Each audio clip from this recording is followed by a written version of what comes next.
Assalamualaikum warahmatullahi wabarakatuh. Waalaikumsalam warahmatullahi wabarakatuh. Berjumpa lagi bersama kami Pas Ngopi Pengadilan Agama Sarolangun, ngobrol podcast informatif.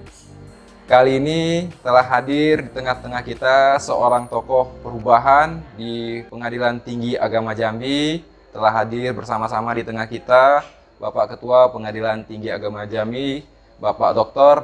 Andes Haji Pemizar MHI. Assalamualaikum Pak. Waalaikumsalam warahmatullahi wabarakatuh. Ya, ganti-ganti Pas Ngopi. Beliau merupakan tokoh perubahan yang ada di Pengadilan Tinggi Agama Jambi. Salah satu inovasi beliau di Pengadilan Tinggi Agama Jambi terkini yaitu ada yang namanya inovasi Siteman Aco, Pak ya, yang sudah launching beberapa waktu yang lalu. Nanti akan kita bedah seperti apa tantangan pengadilan Mahkamah Agung, khususnya pengadilan agama, lebih khusus lagi pengadilan agama yang ada di wilayah Pengadilan Tinggi Agama Jambi itu seperti apa. Mungkin kita bedah kira-kira Pak Ketua, tantangan peradilan agama atau Mahkamah Agung ke depan ini seperti apa Pak Ketua? Ditanyakan tadi berkait dengan tantangan ke depan bagi pelayanan terhadap masyarakat pencari keadilan. Barangkali mungkin saya melihatnya dari dua sisi, ya. Dari dua sisi yang kita maksudkan. Yang pertama, tantangan bagi kita ke dalam. Yang kedua adalah tantangan bagi kita keluar. Ya. Tantangan bagi kita ke dalam itu dapat kita lihat dari beberapa sudut pandang. Sudut pandang yang pertama itu adalah dari ketersediaan kecukupan personil yang ada. Ya. Kita tahu pasti bahwa pada hari ini, ya, bahwa aparatur peradilan agama yang ada itu dirasakan sangat kurang sekali. Sangat kurang sekali. Contohnya di Sarolangun ini sendiri, berapa orang cuma pegawai? Pegawai ada 18. Hanya ada 18 orang. Untuk melayani masyarakat pencari keadilan satu kabupaten, kita punya hanya 18 orang. Ya, dengan sekian banyak bidang tugas yang harus kita laksanakan. Untung saja saya melihat di sini bahwa di samping pegawai yang ada, kita bisa dibantu oleh tenaga honor. Honornya ada 10. Honor ada 10, jadi sekitar 28 orang. Nah, jadi saya melihat di sini bahwa pada hari ini betul-betul kita menjadi sangat rinsau, ya, sangat terhadap pelayanan ini. Karena apa? Karena BIMTEK, ya, bimbingan teknis untuk teman-teman kita yang baru masuk jadi pegawai ataupun tenaga honor yang kita pekerjakan itu tidak terlaksana dan tidak ada. Nah, jadi mereka itu harus belajar sendiri, ya, harus belajar sendiri dan harus membaca sendiri. Nah, jadi untuk itu mungkin solusinya adalah bahwa mereka-mereka yang sudah kita letakkan di suatu tugas, ya memang mereka harus betul-betul paham dengan apa yang harus mereka lakukan. SOP-nya mereka harus paham, ya, dan kemudian pekerjaan itu bisa melaksanakan dengan sebaik-baiknya didasarkan kepada pengetahuan yang ada. Nah, ini persoalan. Itu yang kedua. Kemudian yang ketiga adalah persoalan mengenai sarana dan prasarana. Sarpras, ya. Sarpras pengadilan itu, ya, barangkali mungkin pertumbuhan anggaran kita dengan kondisi gedung yang seperti ini, ya, barangkali menjadi persoalan yang sangat riskan bagi kita. Kenapa? Apakah dengan gedung yang belum standar, prototipe seperti Pengadilan Agama Sarolangun ini bisa enggak, ya, menjawab persoalan-persoalan yang menjadi kewenangan kita untuk pelayanan masyarakat. Contohnya saja, kita hanya punya ruang sidang satu. Ya. Nah, kemudian kita hanya punya hakim 4 orang. Ya, sementara perkara sekian banyak. Bagaimana kita akan memberikan pelayanan terbaik, ya, kalau seandainya hanya ruang sidang satu, hanya hakim 4 orang. Nah, barangkali ini jadi persoalan yang sangat riskan menurut saya ke depan. Nah, kalau seandainya seperti itu, ya barangkali mungkin perlu penambahan hakim, ya, barangkali mungkin perlu secepatnya gedung ini kita bentuk yang standar, ya, setidak-tidaknya mungkin 2 atau 3 ruang sidang. Nah, jadi artinya azas peradilan sederhana, cepat dan biaya ringan itu dapat kita terapkan. Nah, itu. Kemudian yang lain adalah persoalan anggaran. Ya, persoalan anggaran. Anggaran yang kita dapatkan dari tahun ke tahun tidak signifikan naiknya. Ya kadang-kadang malah turun. Ya. Apalagi di zaman Covid ini. Apalagi di zaman Covid ini kan, anggaran itu malah tambah turun, diambil untuk pelayanan Covid kan, Covid. Nah, padahal kita tahu sendiri bahwa kita juga punya kewenangan, punya kewajiban untuk memberikan pelayanan terbaik kepada masyarakat dalam bentuk sidang di luar gedung. Sidang di luar gedung. Nah, sidang di luar gedung. Tanpa anggaran yang cukup, tanpa sarana yang cukup, ya mana mungkin kita akan turun ke daerah. Iya. Nah, di sisi lain juga kita berdasarkan keputusan bersama, surat keputusan bersama Ketua Mahkamah Agung dengan Menteri Dalam Negeri dan Menteri Agama, juga ada pelayanan terpadu sidang isbat nikah. Sidang isbat nikah yang Juga ke daerah-daerah, juga butuh anggaran kan, juga butuh anggaran. Nah, persoalan ini barangkali ke depan harus menjadi perhatian kita bersama. Nah, untuk itu barangkali tantangan-tantangan seperti ini harus bisa kita jawab, ya barangkali mungkin dengan cara yang pertama sekali menambah skill pegawai, yang kedua mungkin menambah pegawai, yang ketiga bagaimana anggaran itu mencukupi, dan bagaimana sarana dan prasarana itu memadai. bisa ditingkatkan. Bisa kita tingkatkan gitu. Yang Mulia, untuk tantangan eksternal sendiri Yang Mulia. Iya. Apa itu Yang Mulia? Berbicara tentang tantangan eksternal itu kan berada di luar ya. Di luar pengadilan ya. Tentunya adalah masyarakat yang membutuhkan layanan peradilan. Kami lihat tantangan yang pertama itulah persoalan kesadaran hukum. Kesadaran hukum ya. Kesadaran hukum masyarakat bahwa negara kita ini negara hukum. Segala sesuatu diatur menurut hukum. Masih banyak di antara masyarakat kita yang berjalan di luar hukum. Contohnya masih kita lihat sekarang perkawinan di bawah tangan, nikah siri, ya dan segala macamnya, perkawinan di bawah umur, ya. Nah, barangkali mungkin hal ini terjadi di tengah masyarakat bukan karena bukan karena kemauan mereka, tapi karena ketidaktahuan mereka. Ya di bidang hukum. Ya kalau mereka tahu barangkali tidak dibolehkan punya nikah di bawah umur, pasti mereka akan datang ke pengadilan dulu untuk minta izin kawin umpamanya atau dispensasi nikah umpamanya kan, seperti itu, dispensasi kawin. Nah, masih banyak terjadi yang seperti itu. Kemudian yang kedua masih kita lihat banyak terjadi perceraian liar di luar. Perceraian liar ya. Perceraian liar di bawah tangan kan, nikah liar segala macam. Itu sama sekali mungkin ya yang namanya masyarakat kita kan tingkat pendidikan mereka kan bervariasi. Ya, malah kalau di kampung-kampung ada yang tidak tamat SD, ada yang hanya SMP, yang barangkali mungkin pengetahuan mereka tentang hukum masih jauh dari yang kita harapkan. Nah, persoalan ini betulnya harus kita jawab ya dengan adanya ya penyuluhan hukum. Ini barangkali yang sekarang tidak dianggarkan. Gitu. Nah, ke depan barangkali mungkin bersama dengan pemerintah daerah, apakah dengan Kementerian Agama atau gimana kan?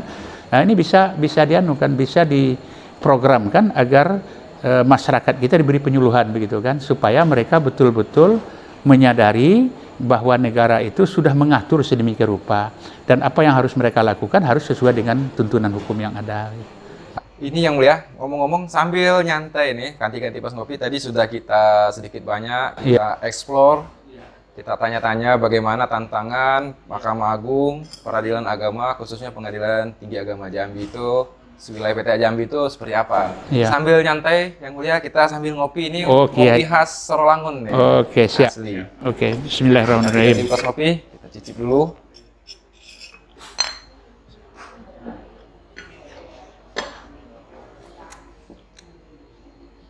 Yang Mulia, ngobrol-ngobrol masalah tantangan di antara ini sekarang kan Mahkamah Agung itu kan peradilan yang modern Yang Mulia. Karena tuntutan revolusi industri 4.0 itu kan berbasis IT. Teknologi perkembangannya cukup tinggi. Seperti kita ketahui belanja saja cukup di HP aja, transfer dan sebagainya cukup di gadget. Itu peradilan khususnya peradilan agama itu, pengadilan agama itu merespon itu tantangan yang ada itu seperti apa Yang Mulia? Seperti kita ketahui kan ada ECHOT Yang Mulia katanya, kemudian ada SIPP, kemudian ada Siteman ACO. Itu bagaimana pendapat Yang Mulia tentang tantangan untuk modernisasi di peradilan itu Yang Mulia? Terima kasih. Berbicara tentang tantangan peradilan pelayanan kepada masyarakat pencari keadilan dikaitkan dengan teknologi informasi, sebetulnya Mahkamah Agung jauh sebelum itu sudah mencanangkan dengan tema era baru peradaban modern berbasis teknologi. Artinya, bagaimanapun pelayanan kita terhadap masyarakat, ya, tidak bisa kita secara manual saja lagi, karena teknologi yang berkembang sedemikian rupa harus kita manfaatkan sedemikian rupa untuk pencapaian pelayanan yang terbaik dengan selalu menerapkan azas peradilan yang sederhana, cepat, dan biaya ringan. Nah, untuk itu Mahkamah Agung sudah mengambil langkah-langkah bagaimana supaya pelayanan itu bisa memanfaatkan teknologi. Ya, salah satu bentuk pelayanan yang berbasis teknologi itulah ECOT. ECOT itu kita melayani masyarakat pencari keadilan, ya, berbasis teknologi semuanya, sejak dari pendaftaran perkara, ya, mereka tidak perlu datang ke pengadilan, ya, cukup dari rumah saja, ya, cukup dari kantor saja, cukup dari kampung saja, dari tempat tinggalnya saja, atau dari mana-mana saja, ya. Itu langsung mereka mengakses sistem yang ada untuk pendaftaran perkara, langsung terhubung ke pengadilan, tidak ada masalah, ya, dan itu sudah terlaksana. Itu untuk pendaftaran, termasuk juga pembayaran, ya, pembayaran mereka juga tidak perlu datang ke bank, tidak perlu juga datang ke pengadilan. Virtual akunnya, ya. Virtualnya sudah ada. Jadi mereka bisa bayar melalui, ya, mungkin apa yang ada, sistem yang ada, kan. Ya. Mobile banking mungkin, ya. Ya, dengan mobile banking, ya, itu kan sudah tersedia semuanya, dapat kita install itu, kan, begitu. Kemudian yang ketiganya itu adalah mengenai pemanggilan. Pemanggilan juga. Pemanggilan. Kalau yang selama ini kita harus mengandalkan jurusita, ya, untuk datang ke tempat para pihak, memanggil mereka secara langsung, bertemu dengan mereka secara langsung di tempat tinggalnya. Sekarang nggak perlu lagi, ya, dengan sistem email mereka sudah bisa kita panggil secara elektronik ke tempat alamat elektronik mereka. Itu dalam bentuk inovasi yang sangat bagus sekali menurut saya, karena dari situ kesederhanaan pelayanan, kecepatan pelayanan itu bisa terlaksana dengan baik. Nah, dari situ Mahkamah Agung juga terus berinovasi. Akhirnya lahirlah yang dinamakan e-litigation. E-litigation. Artinya dari pendaftaran, pembayaran, pemanggilan, bagaimana nanti sidang secara elektronik. Artinya orang yang bersidang itu tidak perlu datang ke pengadilan. Kita cukup sidang itu di tempat kita masing-masing, di alamat email kita, di alamat rumah kita, segala macam. Jadi antara pengadilan dengan para pihak, dengan nanti saksi-saksi dan segala macam, itu sudah bisa dilaksanakan persidangan dengan memakai teknologi. Ya, dengan memakai teknologi Virtual, ya. Ya, dengan secara virtual. Nah, barangkali salah satu mungkin hikmah adanya COVID. Adanya COVID itu menambah inovasi. Bagaimana kita bisa berkreasi memakai teknologi sehingga kita tidak perlu berjumpa langsung dengan para pihak, cukup dengan memanfaatkan teknologi. Ini barangkali mungkin sebuah hikmah dari adanya musibah. Saya pikir seperti itu. Ada hikmahnya. Ada hikmahnya juga, ya. Yang mulia ngobrol-ngobrol kayak pelayanan internal sendiri, yang mulia. Tantangannya itu kan berhubungan dengan sumber daya manusia. Kita kan ada SICAP gitu, yang mulia. Absennya itu sudah bisa pakai SICAP di HP masing-masing, itu gimana, yang mulia, dalam rangka peningkatan tantangan peradilan masa depan itu, yang mulia, dengan adanya aplikasi SICAP, absennya itu nggak manual lagi, apalagi zaman COVID ini kan takut penanya atau seperti apa, yang pinjarnya. Ya, saya pikir inilah sebuah kemajuan yang harus memang kita raih, kita dapatkan dengan adanya teknologi. Teknologi, ya, barangkali kan kita harus meninggalkan era manual kepada era digital. Dari era manual ke era digital. Ya, kalau sistem sudah bisa berjalan, ya kenapa yang manual-manual harus kita pakai juga, kan? Dengan sistem SICAP itu saya pikir manfaatnya jauh lebih besar. Ya, kenapa? Ya, karena dengan teknologi seperti ini, yang pertama yang harus kita pahami bahwa terjamin adanya penyimpanan data. Penyimpanan data. Jadi apapun yang kita simpan itu terjamin keakuratannya. Ya, dan kita tidak bisa ngicu-ngicu. Nggak bisa ngicu-ngicu. Iya, tidak bisa menipu. Ya, kalau kita menipu berarti sistem tidak memungkinkan untuk itu.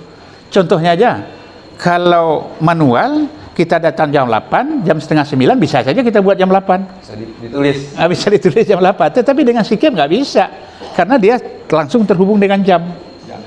Dan cara mengisinya juga dari rumah nggak bisa. Nah, itu Berhubungan dengan lokasi. dengan lokasi GPS-nya. GPS-nya Ketahuan. ketahuan. Jadi kita belum masuk kantor tetapi diisi di rumah, nanti akan ketahuan itu. Di mana tempat ngisinya kan? Di mana tempat ngisinya. Bisa jadi masalah. Nah, pemanfaatan teknologi berarti juga berkaitan dengan keakurasian sebuah data. Barangkali mungkin dengan adanya sistem seperti ini, ya istilah barangkali mungkin ya teman-teman yang ingin berbohong, yang ingin Integritas dan akuntabilitas itu ya. akuntabilitasnya, integritasnya terjaga begitu kan. Ya betul. Ini yang mulia, ngobrol-ngobrol masalah tadi sudah kita singgung tadi, ada bahasa integritas, akuntabilitas. Nah, sekarang kan kita di Pengadilan Agama Sewilayah PTA Jambi ini yang mulia kan lagi menggaungkan atau ada program pembangunan zona integritas, ada APM yang mulia, akreditasi penjaminan mutu. Itu ngomong-ngomong masalah itu dengan adanya tantangan, ada sistem teknologi, dan itu seperti apa yang mulia kita tentang pembangunan zona integritas yang ada di wilayah PTA Jambi ini yang mulia? Jadi ada dua hal yang kita lakukan di hampir seluruh instansi ya, yang kita kenal. Yang pertama dengan akreditasi penjaminan mutu, dan yang kedua dengan pembangunan zona integritas. Saya bisa sampaikan bahwa akreditasi penjaminan mutu itu adalah merupakan sebuah sistem ya, yang berbicara tentang standar pelayanan, ya, standar pelayanan. Jadi selama ini kan pelayanan kita belum terstandar sedemikian rupa. Nah, sekarang dengan akreditasi penjaminan mutu kita usahakan bagaimana supaya sebuah pelayanan itu sudah betul-betul bisa ya, kita buat standarisasinya. Nah, jadi standarisasi pelayanan tugas pokok kita ini. SOP-nya jelas. SOP-nya jelas. Kemudian yang kedua, waktu penyelesaiannya juga jelas dan biayanya juga jelas. Jadi kita tidak boleh menyimpang dari ketentuan itu. Nah, jadi artinya kita memberikan sebuah kepastian pelayanan kepada masyarakat, baik dalam bidang tata cara pelayanan, baik dalam bidang waktu penyelesaian pelayanan, dan baik dalam bidang biaya pelayanan. Nah, jadi kita tidak boleh keluar dari itu. Nah, kalau keluar itu berarti sebuah pelanggaran. Nah, ini bisa nanti dikasih reward, punishment kepada orang itu, sanksi kepada orang itu. Nah, kemudian kita kaitkan pula dengan pelaksanaan pembangunan zona integritas. Zona integritas dilihat dari sisi namanya saja, zona. Zona itu wilayah. Ya, integritas artinya zona yang di situ dibangun integritas pelayanan kepada masyarakat. Artinya di sebuah kantor yang sudah melaksanakan pembangunan zona integritas, betul-betul aparatur pelayanan yang ada di situ betul-betul mempunyai integritas yang bagus, integritas yang baik, dan integritas yang betul-betul bisa menjamin tidak terlaksananya KKN, ya, kolusi, ya, nepotisme dan korupsi, ya, korupsi tidak ada. Nah, jadi artinya bahwa di sebuah pengadilan yang sudah melaksanakan pembangunan zona integritas, betul-betul akses ke arah itu tertutup mati, ya. Nah, jadi bagaimana supaya kita bisa melayani orang-orang yang terbebas dari KKN seperti itu. Nah, dan alhamdulillah di lingkungan Pengadilan Agama kita sekarang mencoba mengusulkan semua pengadilan agama yang ada di wilayah kita untuk melaksanakan pembangunan zona integritas, termasuk Pengadilan Tinggi Agama sendiri. Dan untuk tahun-tahun sebelumnya sudah ada yang mendapatkan sertifikat, yaitu Pengadilan Agama Jambi. BBK yang mana? Ya, BBK. Ya, bebas dari korupsi. Oke. Kalau di zona integritas itu kan yang mulia ada inovasi-inovasi yang mulia. Nah, seperti kita dengar dan kita ketahui bersama, ganti-ganti pas ngopi, Pengadilan Tinggi Agama Jambi itu sudah meluncing salah satu inovasinya itu Situman Aco. Kira-kira yang melatar belakangi inovasi ini menurut Yang Mulia itu seperti apa gitu sehingga Pengadilan Tinggi Agama Jambi meluncurkan inovasi si teman Aco. Kira-kira manfaat untuk masyarakat tuh apakah internal atau eksternal itu seperti apa Yang Mulia? Ngomong-ngomong masalah si teman Aco ini. Ya, lagi-lagi saya ingin katakan bahwa adanya keinginan kita untuk membentuk sebuah sistem pelayanan berbasis teknologi itu didasarkan kepada yang dua tadi juga, ke dalam dan keluar.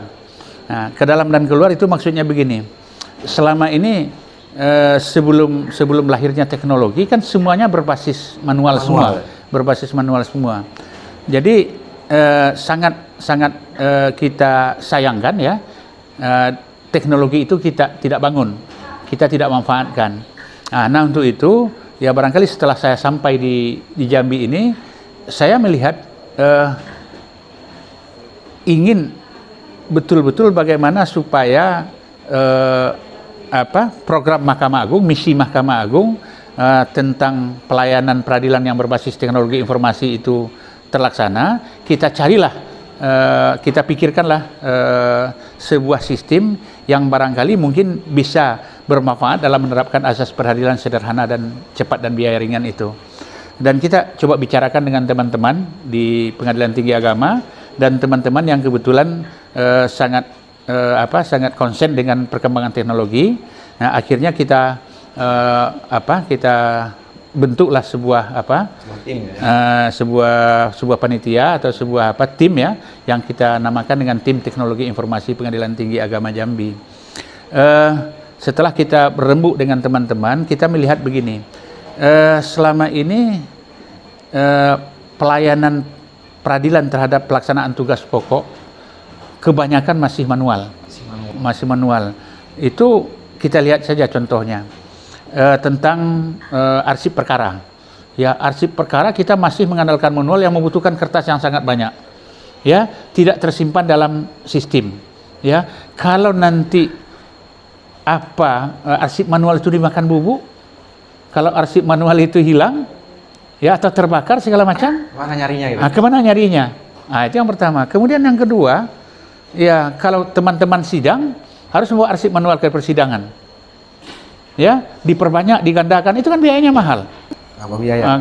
Kalau perkaranya sedikit nggak apa-apa, tapi kalau perkaranya sudah banyak, ya, itu kan menjadi persoalan. Dan kalau kita pindah ke tempat lain, tidak mungkin kita membawa arsip itu kan, ya, arsip manual itu.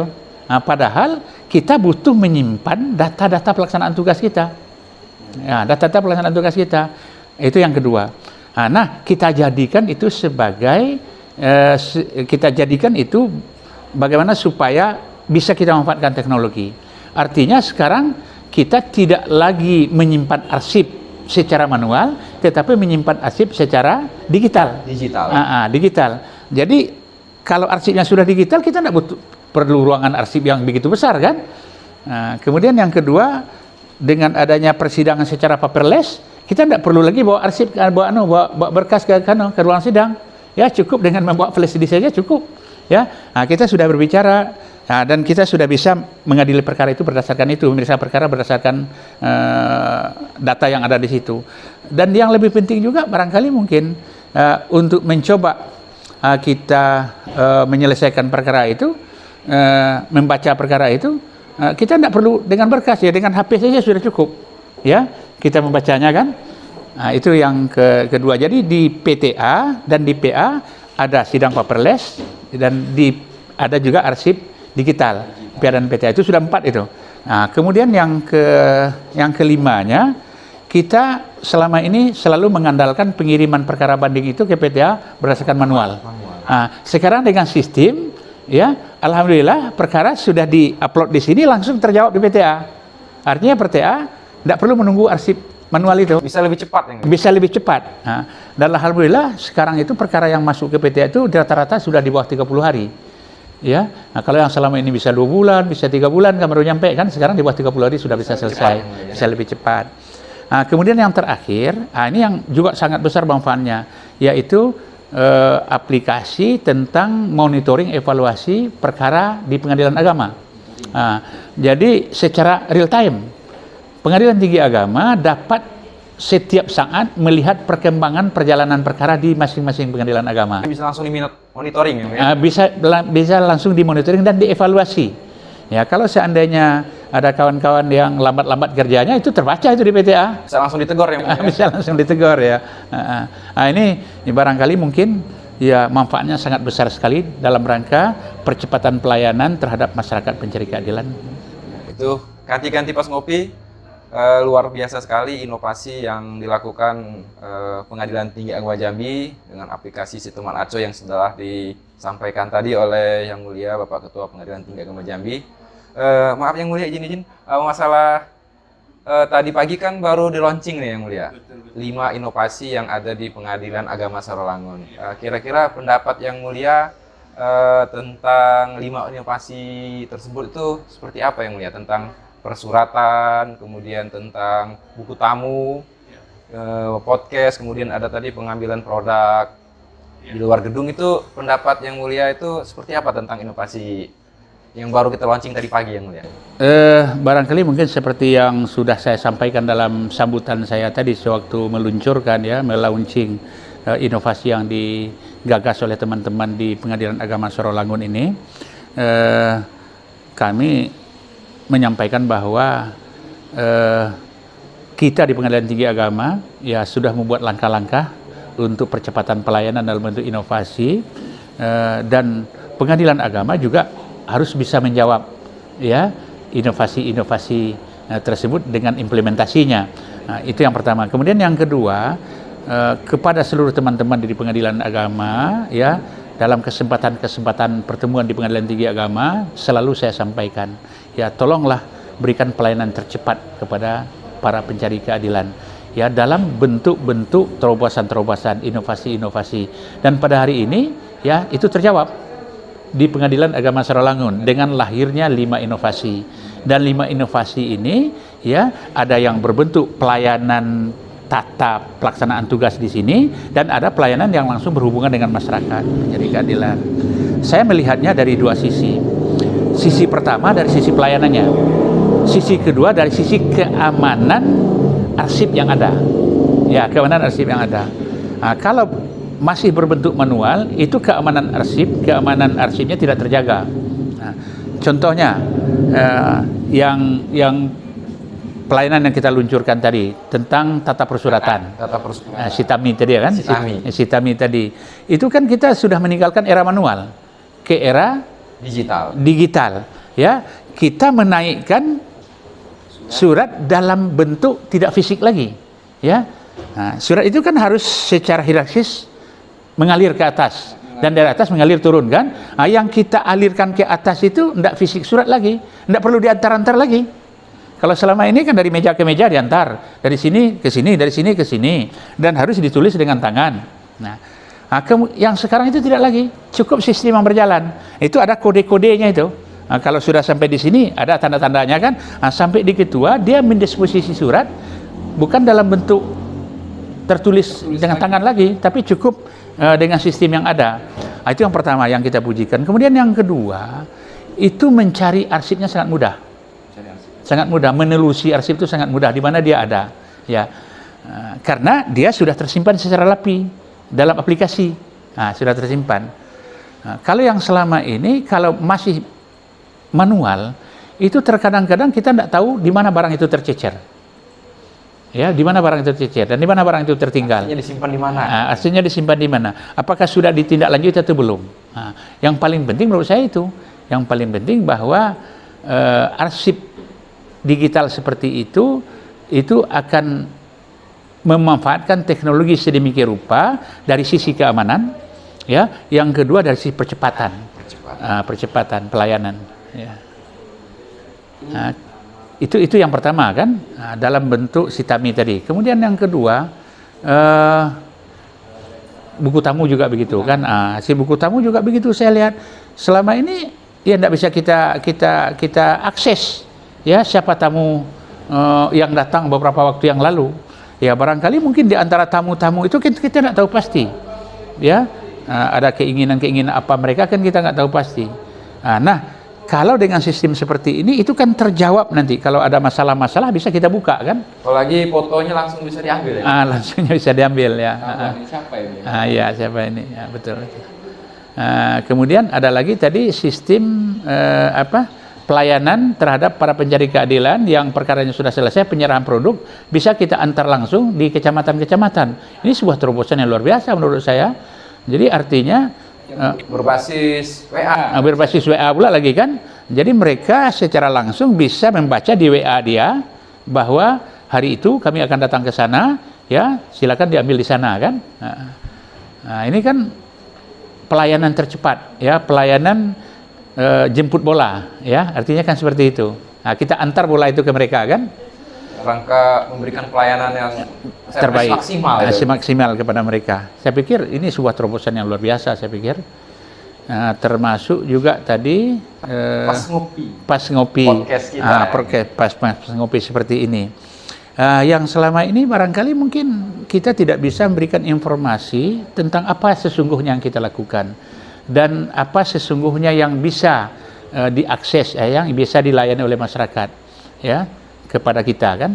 Nah, untuk ini dengan adanya pas ngopi seperti ini kan siapa-siapa aja bisa membaca, bisa melihat. Era transparansi transparansi kita, dan kemudian ya barangkali yang lebih penting lagi ya mereka bisa mengetahui apa sesungguhnya pengadilan agama itu, apa yang menjadi tugas pokok mereka, dan kemudian kalau ada apa-apa yang terjadi di tengah masyarakat ya mengenai hukum keluarga umpamanya, mereka kan sudah tahu. Jadi barangkali mungkin ke depan perlu ini kita tindak lanjuti lebih banyak lagi, terutama yang menjadi tugas pokok pengadilan. Jadi artinya kita sampaikan kepada masyarakat inilah bentuk-bentuk pelayanan peradilan, dan inilah yang dilakukan pengadilan. Jadi barangkali mungkin saya berharap bahwa pas ngopi ini ya kita rutinkan lah ya, apakah mau sekali sebulan, mau sekali berapa kan? 1 minggu sekali. 1 minggu sekali, oke. Iya gitu. Saya menyambut baik nih pas ngopi ini gitu. Apalagi sekarang zaman era milenial yang mulia, zaman gadget, HP itu kan, dari manapun orang bisa menyaksikan gitu kan. Ya saya pikir sekarang ini kalau dikatakan gagap teknologi sudah tidak lagi. Tukang bakso pun pakai HP ya, tukang sate pun pakai HP ya. Jadi mereka bisa buka kok, bisa buka. Itu tadi kanti-kanti pas ngopi, bincang-bincang kita bersama Bapak Ketua Pengadilan Tinggi Agama Jambi, Yang Mulia Dr. Andes Haji Pelmizar MHI. Begitu banyak yang beliau sampaikan, bagaimana tantangan peradilan agama ini ke depan, kemudian apa yang telah dilakukan oleh pengadilan agama, khususnya Pengadilan Tinggi Agama Jambi dan pengadilan agama yang ada di wilayah PTA Jambi. Apalagi kita akan menghadapi yang namanya pembangunan zona integritas, APM, banyak sekali inovasi-inovasi yang telah dilakukan oleh Pengadilan Tinggi Agama Jambi dan pengadilan agama yang berada di wilayah PTA Jambi. Itu ganti-ganti pas ngopi. Terima kasih Yang Mulia atas bincang-bincangnya. Sebelum ditutup mungkin ada closing statement dari Bapak Ketua Pengadilan Tinggi Agama Jambi. Barangkali begini, sebelum kita akhiri bincang-bincang kita, saya ingin menyampaikan bahwa core bisnis pengadilan itu adalah bagaimana supaya pelayanan terhadap percepatan penyelesaian perkara itu harus kita tingkatkan. Artinya kita bertugas untuk menyelesaikan perkara. Nah, untuk itu segala daya dan segala upaya agar terciptanya peradilan yang sederhana, cepat dan ringan itu harus kita usahakan sedemikian rupa. Nah, apa yang sudah dilakukan oleh Pengadilan Agama Sorolangun dengan adanya 5 inovasi itu adalah bagian dari sebuah pelayanan terbaik kepada masyarakat. Dan saya berharap itu segera diimplementasikan dan secara rutin ya harus kita evaluasi terus. Kalau ada kekurangannya kita sempurnakan. Jangan berhenti sampai di sini. Masih banyak hal-hal yang harus kita lakukan ke depan, dan itulah mungkin harapan saya kepada teman-teman yang ada di Pengadilan Agama Sorolangun. Terima kasih atas semuanya, bahwa Bapak dan Ibu yang ada di sini sudah berbuat yang terbaik, tapi jangan berhenti sampai di situ. Ya, masa depan kita masih panjang.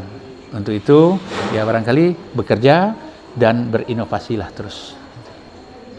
Ganti-ganti pas ngopi, closing statement dari Bapak Ketua Pengadilan Tinggi Agama Jambi. Kita jumpa lagi dalam acara Bincang Tokoh Perubahan di lain kesempatan. Sekali lagi kami dari kru Pas Ngopi mengucapkan terima kasih atas wawancara yang dilakukan dengan Yang Mulia Bapak Ketua Pengadilan Tinggi Agama Jambi. Kanti-kanti Pas Ngopi, kami akhiri. Wassalamualaikum warahmatullahi wabarakatuh. Waalaikumsalam warahmatullahi wabarakatuh.